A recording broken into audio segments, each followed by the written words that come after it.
G'day, my name's Sarah and I'm part of the People and Culture team at DLi. Today I want to share a story with you about the two wolves.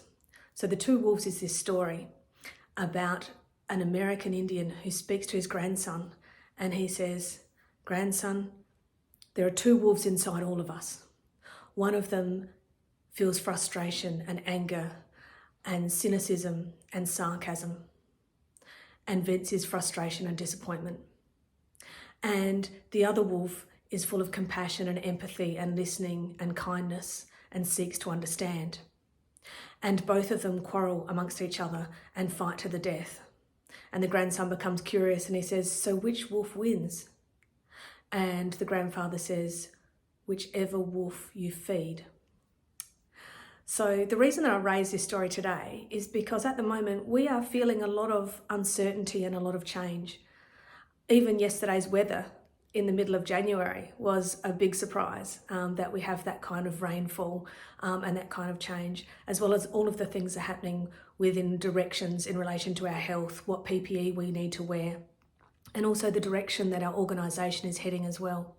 So there's a lot of uncertainty and a lot of change that is occurring within our space.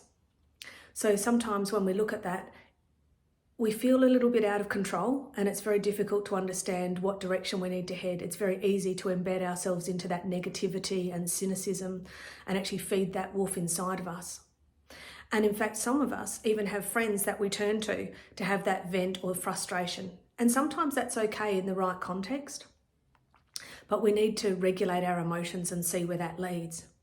So if you want to feed the wolf that has curiosity and kindness and seeking to understand, some of the things that you may choose to do are to practice forgiveness for yourself and others, to recognise that change and uncertainty are 100% happening right now and we need to regulate our emotions, to consider complimenting or acknowledging others when they're well deserved, to make the best out of a situation where we can, also to turn down invitations to pick others apart, to seek more to understand by asking questions if we don't understand something, to escalate it or raise it to our manager or raise it with someone else on the team so that we get more sense of understanding.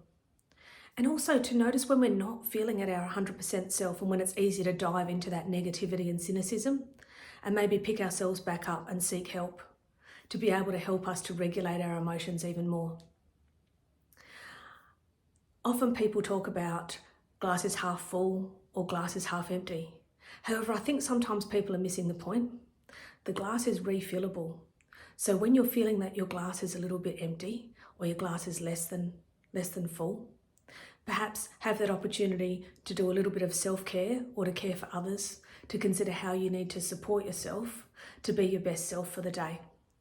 I wish you a most wonderful week. I hope you have a great time. Feel free to send me some feedback at sarahdamson@dli.org.au. I look forward to hearing from you soon. Take care, everyone.